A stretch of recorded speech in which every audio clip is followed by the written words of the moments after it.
नमस्कार। मैं सुनीता कथा मंथन में आप सबका स्वागत करती हूँ।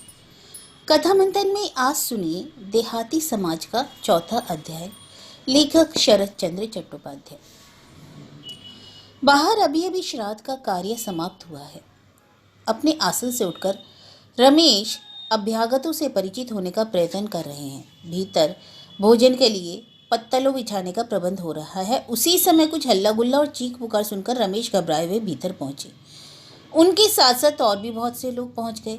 रसोई घर के दरवाजे के एक तरफ 25-26 बरस की एक विधवा सिट पिटाई मुंह फेरे हुए खड़ी है और उसके पास ही एक अधेड़ आयु वाली स्त्री मारे क्रोध से अपना मुंह और आंखें लाल किए हुए चिल्ला चिल्ला कर गालियां दे रही है।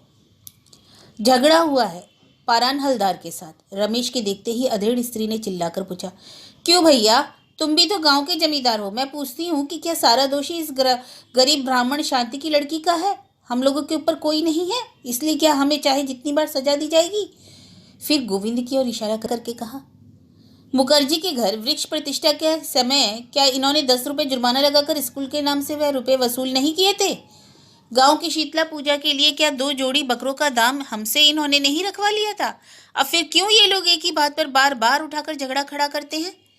रमेश कुछ भी न समझ सके कि मामला क्या है। गोविंद गांगुली जो अभी तक मौजूद थे मीमांसा करने के लिए उठ खड़े हुए। उन्होंने पहले रमेश की और फिर उस अधेड़ आयु वाली स्त्री की तरफ देखकर कहा, शांति मौसी, जब तुमने मेरा नाम लिया है तब मैं सच ही कहूंगा। तुम्हारी लड़की का प्रायश्चित भी हो चुका और सामाजिक जुर्माना भी। यह सब मैं मानता हूँ, लेकिन उसको यज्ञ में लकड़ी देने की आज्ञा तो हम लोगों ने नहीं दी। अगर वह मर जाए तो उसे शमशान घाट तक ले जाने के लिए हम लोग कंधा जरूर लगवाएंगे, लेकिन शांति मौसी चिल्लाकर बोली, जब तुम्हारी लड़की मरे तब उसे कंधा लगाकर शमशान पहुंचाने आना भैया। मेरी लड़की की फिक्र तुम मत करो गोविंद। तुम अपनी छाती पर हाथ रखकर क्यों नहीं कहते? मैं पूछती हूँ, तुम्हारी छोटी भावज जो उस भंडार में बैठी हुई पान लगा रही है, पिछले साल 1.5 महीने के लिए कौन सा काशीवास करने गई थी और शरीर का रंग हल्दी जैसा पीला करके आई थी? यह शायद बड़े घरों की बात है भैया। मेरे सामने बहुत बढ़ चढ़ चढ़ कर बातें ना करना, मैं सारा भंडा फोड़ कर रख दूंगी। मैंने भी बाल बच्चे पेट में रखे हैं, सब पहचानती हूँ। हम लोगों की आंखों में कोई धूल नहीं झोंक सकता। गोविंद मारे क्रोध के पागल होकर झपटे, अरे ओ सुन। लेकिन शांति मौसी जरा भी न डरी, बल्कि एक कदम और आगे बढ़ाकर हाथ मुंह नचाती हुई बोली, अरे तुम क्या मारोगे? मैं कहे देती हूँ कि जो ब्राह्मणी के मुंह लगोगे ना तो एक चोर का पता लगाने में सारे गांव का उजाड़ हो जाने की जैसी बात होगी। मेरी लड़की ने रसोई घर के भीतर पैर तो रखा ही नहीं था कि हालदार उसका जानबूझकर अपमान कर बैठे। क्या उसकी समधिन की जुल्हाई के साथ बदनामी नहीं हुई थी? मैं कोई आज की तो हूं नहीं। अभी और कुछ भेद की बातें कहूं या इतने से ही काम चल जाएगा? रमेश को तो काट मार गया।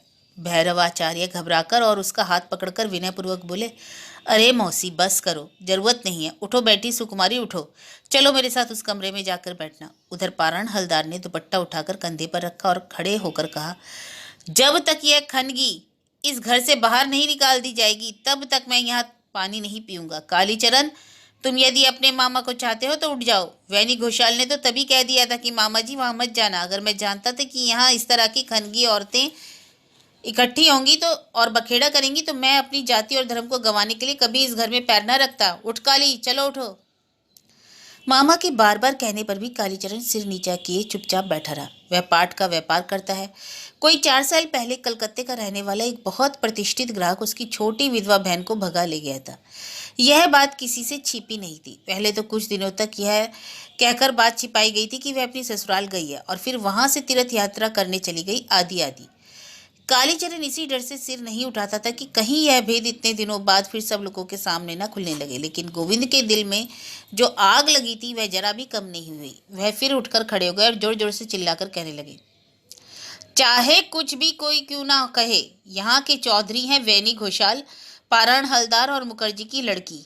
हम लोग उन्हें किसी तरह नहीं छोड़ सकते। और जब तक रमेश भैया इस बात का जवाब नहीं देंगे कि उन्होंने बिरादरी की मंजूरी के बिना इन दोनों बदमाशों औरतों को क्यों घर में आने दिया, तब तक हम में से कोई यहाँ का पानी तक ना पिएगा।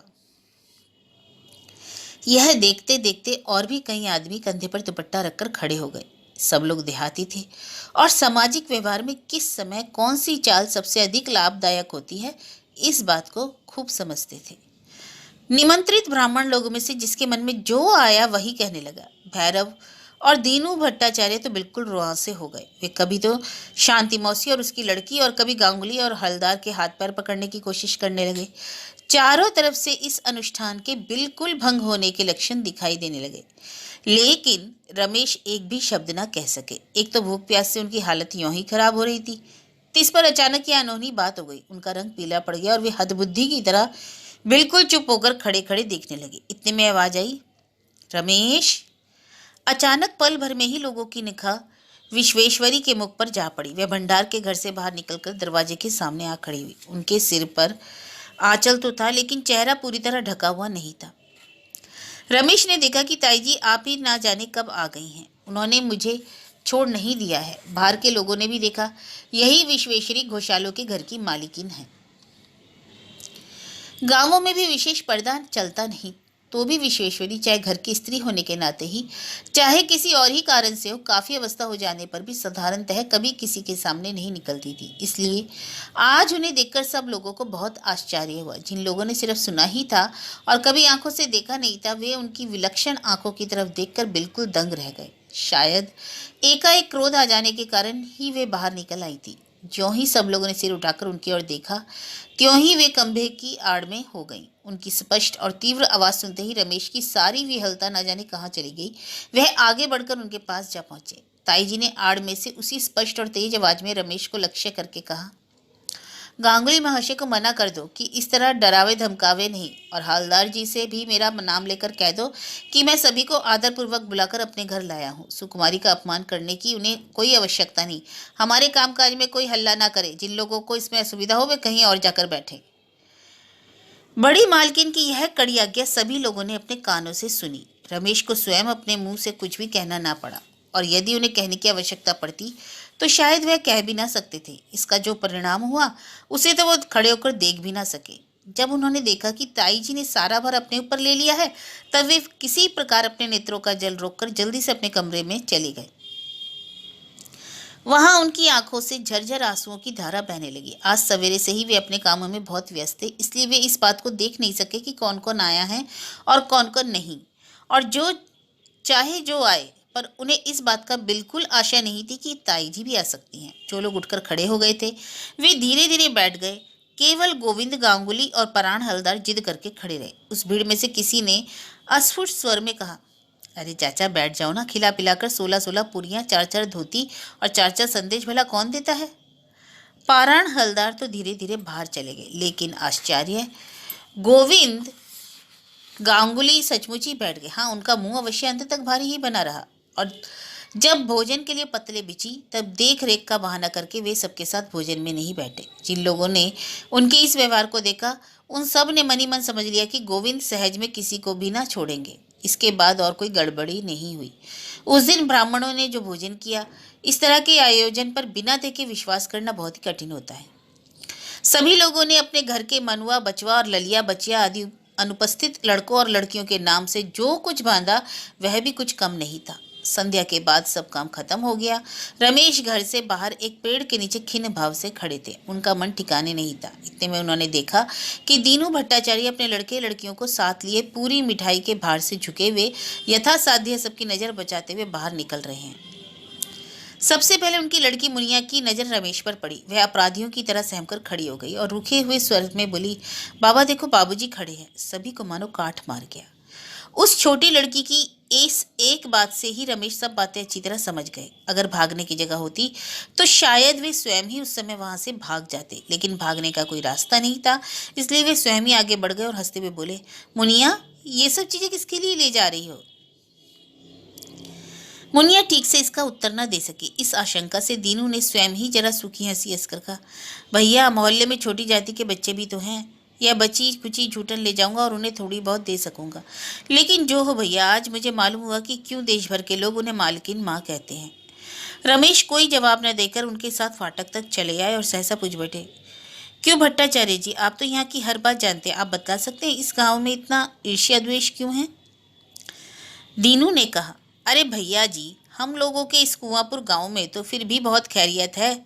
इधर कई दिन तक मुनिया के मामा के घर रहकर वहां का जो हाल देखाया हूँ, वह मैं तुमसे क्या कहूँ, वहाँ ब्राह्मण और कायस्थों के मुश्किल से 20 घर होंगे। फिर भी गांव भर में 4 दल हैं। हरनाथ विश्वास ने सिर्फ इस बात पर अपने सगे भांजे को जेल भेजकर छोड़ा कि उसने बाग में से 2-4 विलायती अमड़े तोड़ लिए थे। भैया जी, सभी गांव में ऐसा होता है। इसके सिवाय मामले मुकदमों के मारे सब में 100-100 भेद है। रमेश ने फिर पूछा, क्यों भट्टाचार्य जी, क्या इसका कोई प्रतिकार नहीं हो सकता? भट्टाचार्य ने एक ठंडी सांस लेकर कहा, भैया इसका प्रतिकार क्या हो सकता है, यह घोर कलयुग जो ठहरा। लेकिन फिर भी भैया जी, मैं एक बात कह सकता हूँ, मुझे तो भिक्षा के लिए अनेक स्थानों में जाना पड़ता है और मुझ पर बहुत लोगों का अनुग्रह भी करते हैं। मैंने खूब देखा है कि आप जैसे युवकों में दया धर्म फिर भी है, अगर नहीं है तो सिर्फ इन बुढ़ों में। ये लोग जहाँ मौका पाते हैं वहाँ आदमी के गले पर पैर रखकर खड़े हो जाते हैं और जब तक इनकी उसकी जीभ बाहर ना निकल आवे तब तक उसकी जान नहीं छोड़ते। यह कहकर दीनू ने ऐसे ढंग से अपनी जीभ बाहर निकाल कर दिखाई कि रमेश को हंसी आ गई, पर दीनू उस हंसी में शामिल नहीं हुए और बोले, भैया जी हंसी की बात नहीं है, बिल्कुल ठीक है, मैं भी अब बहुत बूढ़ा हो गया हूँ, लेकिन भैया जी आप तो अंधेरे में बहुत दूर बढ़ाए। रमेश ने कहा, कोई चिंता नहीं भट्टाचार्य जी, आप कहते चले। दीनू ने कहा, भैया जी मैं और क्या कहूँ, हर गांव में यही बात है। यह जो गोविंद गांगुली है, इस साले के पाप की बात बताऊं तो प्राश्चित करना पड़े। शांति ब्राह्मणी ने जो कुछ कहा वह ठीक ही कहा था, लेकिन उससे सभी डरते हैं। जालसाजी करने में, झूठी गवाही देने में, झूठा मुकदमा बनाने में उसका कोई सानी नहीं है, लेकिन वेनी बाबू उसकी पीठ पर है, इसलिए किसी को उसके विरुद्ध एक बात कहने की भी हिम्मत नहीं होती। उल्टे यही औरों को जात से बाहर निकालता फिरता है। रमेश बहुत देर तक चुपचाप दीनू के साथ चलते रहे। मारे क्रोध के उनका सारा शरीर जल रहा था। दीनू आप ही आप कहने लगे, भैया जी आप मेरी बात याद रखिएगा, इस शांति मौसी का सहज में छुटकारा नहीं होगा। गोविंद गांगुली और पराण हलदार जैसे दो दो बरों के छत्तों को छेड़ना कोई मामूली बात है, लेकिन कुछ भी कहो भैया, उस औरत में बड़ी हिम्मत है, और हिम्मत क्यों ना हो, वह फरवी बेचकर सब बातों का पता रखती है। मैं कह देता हूँ उसकी इस तरह पीछे पड़ जाने से इतनी बदनामी की हद हो जाएगी। भला आप ही बताइए कि अनाचार किस घर में नहीं है। वेणु बाबू को भी रमेश ने इस भय से कि ना जाने यह क्या कहेगा बीच में ही रोककर कहा, रहने दीजिए, बड़े भैया का जिक्र करने की आवश्यकता नहीं है। तीनों ने भी स्वयं कहा, हाँ हाँ रहने दो भैया जी, मैं तो गरीब हूँ, मुझे किसी बात में पड़ने की क्या जरूरत। अगर कोई जाकर वेनी बाबू से कह दे तो मेरा घर ही जलवा दे। रमेश ने फिर पूछा, क्यों भट्टाचार्य जी आपका घर क्या और भी दूर है? दीनू, नहीं भैया अधिक दूर नहीं, इस बांध के पास ही मेरी झोपड़ी है। अगर किसी दिन आऊँगा, क्यों नहीं, अवश्य आऊँगा। अभी तो कल सवेरे फिर आपसे भेंट होगी, लेकिन उसके बाद भी बीच में अपने चरणों की धूल दीजिएगा। इतना कहकर रमेश अपने घर की ओर लौट पड़े। दीनू भट्टाचार्य ने भी उन्हें हृदय से आशीर्वाद दिया, भैया जुग जुग जियो, अपने पिता की तरह बनो। और तब वे बच्चों को लिए हुए अपने घर की तरफ चले गए। इस गांव में मधुपाल बनिया की केवल एक ही दुकान है, जो नदी के रास्ते पर बाजार के एक तरफ है। जब 10-12 दिन बीत गए और वह अपने बाकी रुपए लेने नहीं आया, तब रमेश ने ना जाने क्या समझकर स्वयं ही एक दिन उसकी दुकान पर चले गए। मधुपाल ने बड़े ही प्रेम और आदर के साथ एक मोड़े पर छोटे बाबू को बैठाया। छोटे बाबू के आने का उद्देश्य सुनकर वह दंग रह गया। मधुपाल की इतनी उम्र हो गई थी, पर आज तक उसने ना तो कभी अपनी आंखों से देखा और न सुना कि कोई अपना बाकी रुपया चुकाने के लिए स्वयं चलकर आया हो। बातों में बहुत से प्रसंग चले। मधु ने कहा, अरे भला बाबूजी दुकान कैसे चल सकती है? 2 आना 4 आना 1 रुपया 1.25 करके 50-60 रुपये लोगों के यहाँ बाकी है।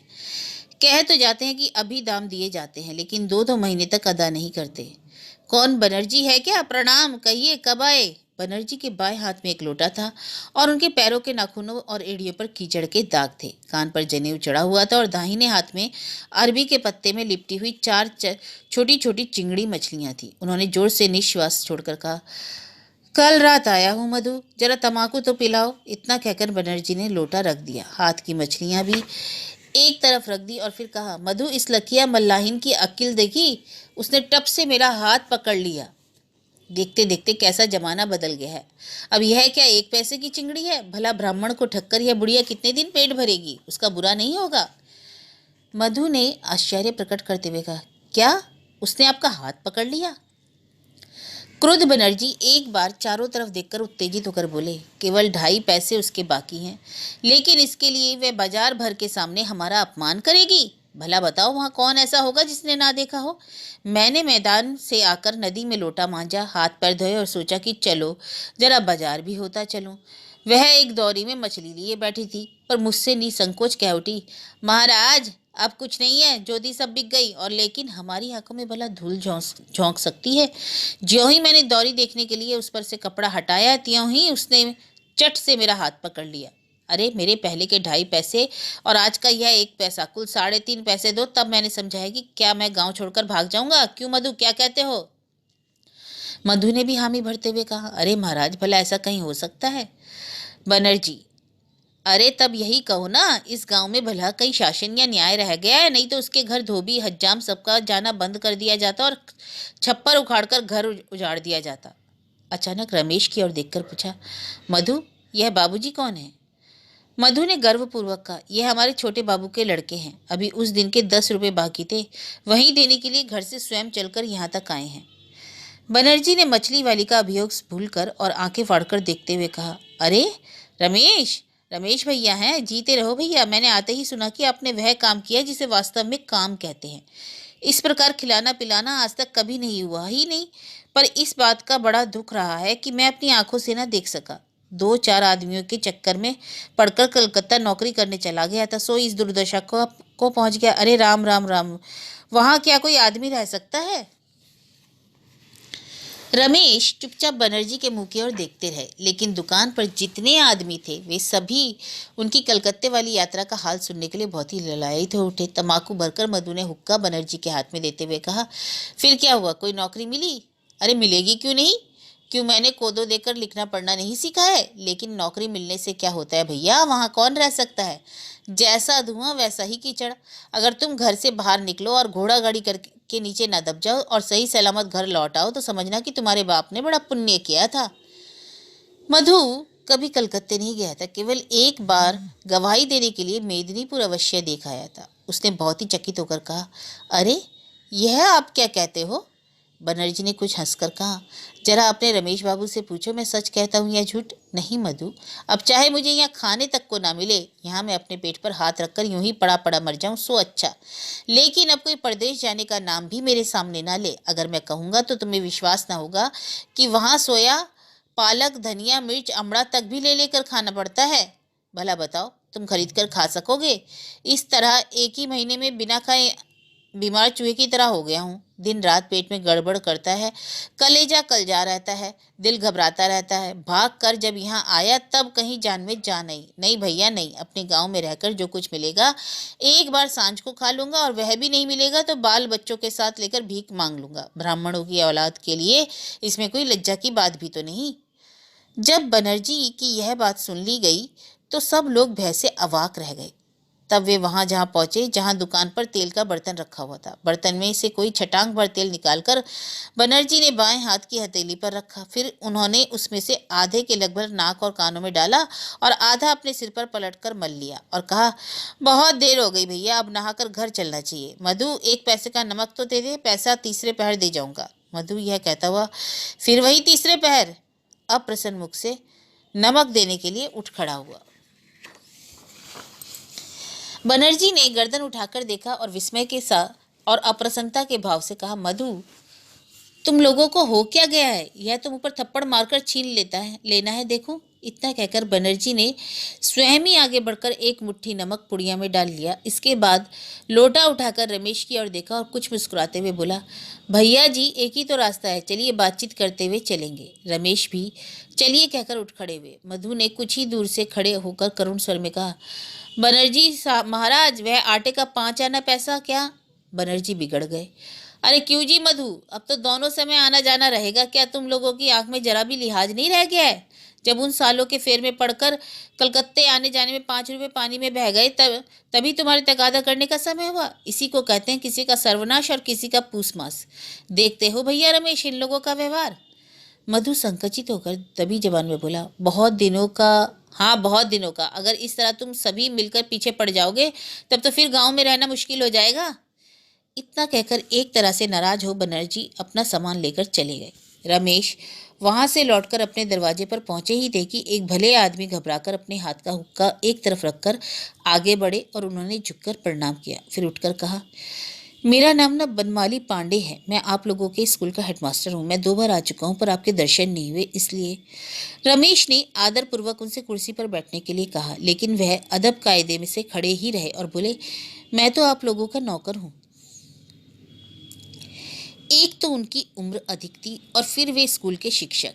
उनके इस अत्यधिक विनीत और कुंठित व्यवहार से रमेश के मन में कुछ अश्रद्धा का भाव उत्पन्न हुआ। उन्होंने किसी प्रकार आसन ग्रहण करना स्वीकार न किया और खड़े खड़े अपना वक्तव्य सुनाना शुरू कर दिया। इस तरफ यही एक बहुत छोटा स्कूल है। मुखर्जी और घोषाल के प्रयत्न से इसकी स्थापना हुई थी। इसमें 30-40 लड़के पढ़ते हैं। बहुत से लड़के 2-2 और 3-3 कोस दूर से भी आते हैं। थोड़ी बहुत सरकारी सहायता भी मिलती है, लेकिन फिर भी स्कूल भली भांति नहीं चल पा रहा है, क्योंकि सरकारी सहायता बहुत कम होने पर शिक्षकों को उनकी तनख्वाह नहीं दी जा सकी है। इसके साथ ही बरसात से बचने के लिए स्कूल में अभी तक छप्पर खाने का इंतजाम भी नहीं हुआ है। बरसात में तो वहाँ बैठा भी नहीं जा सकता। खैर, बरसात के दिन अभी दूर हैं, पर तब तक छप्पर तो बाद में छाया जा सकता है। अभी तो विकट समस्या ये है कि शिक्षकों को 3 महीने का तनख्वाह बाकी है। अब भला कहाँ तक कोई अपनी गांठ का खाकर काम कर सकता है। पांडे जी ने बतलाया कि अगर छप्पर फिर से ना छाया जाएगा तो अगली बरसात में कोई स्कूल के अंदर ना बैठ सकेगा, लेकिन इसकी चिंता तो कुछ बाद में ही की जा सकती है। इस समय सबसे बढ़कर चिंता की बात यह है कि इधर 3 महीने से किसी मास्टर को तनख्वाह नहीं दी गई है, इसलिए अब कोई अपने घर का खाकर जंगल के भैंसे नहीं हाँक सकता। स्कूल की बात सुनकर रमेश बिल्कुल सजग हो गए। वे हेडमास्टर साहब को साथ लेकर बैठक में चले गए। वहाँ उन्होंने उनसे एक एक करके सब हाल किस्सा पूछा। स्कूल में 4 शिक्षक कार्य करते हैं, जिनके अधिक परिश्रम से 2 लड़के हर साल माइनर परीक्षा में प्रथम श्रेणी प्राप्त करते हैं। उनके नाम पते आदि पांडे जी इस तरह सुना गए मानो कंठस्थ कर रखे हों। लड़कों से जो फीस वसूल की जाती है, उसके उससे नीचे के 2 शिक्षकों की तनख्वाह का काम किसी तरह चल जाता है। सिर्फ एक आदमी की तनख्वाह गांव और आसपास के लोगों से चंदा लेकर इकट्ठा की जाती है। यह चंदा लेने का भार भी मास्टरों पर ही है। इधर लगातार 4 महीनों से घर घर घूमने और एक एक आदमी के यहाँ 8-8 और 10-10 फेरे लगाने पर भी 7.25 रुपये से अधिक वसूले नहीं कर सके हैं। यह सुनकर रमेश को आश्चर्य हुआ। वे सोचने लगे कि 5-6 गांवों के बीच में यही एक ही स्कूल है और इन 5-6 गांवों में 4 महीने तक घूमने पर भी वसूल हुए सिर्फ 7.25 रुपये। रमेश ने पूछा, आपकी तनख्वाह कितनी है? मास्टर ने कहा, रसीद तो 26 रुपये की देनी पड़ती है, लेकिन मिलते हैं सिर्फ 13 रुपये 15 आने। रमेश की समझ में यह बात पहले बिल्कुल नहीं आई, इसलिए वे मास्टर साहब का मुंह देखने लगे। मास्टर साहब ने उनके मन का भाव समझकर कहा, सरकारी हुक्म ही ऐसा है, इसलिए 26 रुपये की रसीद लिखकर स्कूल के डिप्टी इंस्पेक्टर साहब को दिखलानी पड़ती है, नहीं तो सरकारी सहायता बंद हो जाए। यह बात तो सभी जानते हैं कि आप किसी भी विद्यार्थी से पूछकर जान सकेंगे कि मैं झूठ नहीं कह रहा हूँ। रमेश ने कुछ देर तक चुप रहने के बाद पूछा, इससे विद्यार्थियों के सामने आपके सम्मान की हानि नहीं होती? मास्टर साहब लज्जित होकर बोले, क्या करूं रमेश बाबू, वेणी बाबू तो इतना भी देने के लिए राजी नहीं है। रमेश, मालूम पड़ता है कि वही करता धरता है। मास्टर साहब को कुछ दुविधा तो जरूर हुई। वे नहीं तो कर ही नहीं सकते थे, इसलिए उन्होंने धीरे धीरे बतलाया, वह मंत्री तो हैं, लेकिन अपने पास से कभी एक पैसा खर्च नहीं करते। यदु मुखर्जी की कन्या बिल्कुल लक्ष्मी है। यदि उनकी कृपा ना होती तो स्कूल कभी का बंद हो गया होता। पहले तो उन्होंने आशा दिलाई थी कि वे इस साल अपने खर्च से छप्पर छवा देंगी, लेकिन फिर ना जाने क्यों एकाएक उन्होंने हाथ खींच लिया और सारी सहायता बंद कर दी। रमेश ने कौतूहलवश रमा के संबंध में और भी कई प्रश्न किए और तब अंत में पूछा, उनका छोटा भाई यतीन भी तो स्कूल में पढ़ता है? जी, यतीन यहीं पढ़ता है, मास्टर ने कहा। रमेश ने कहा, अच्छा, अब आपका स्कूल जाने का समय हो गया, मैं कल आपसे के स्कूल में आऊँगा। जो आ गया कहकर हेड मास्टर साहब ने फिर एक बार रमेश को प्रणाम किया और चले गए।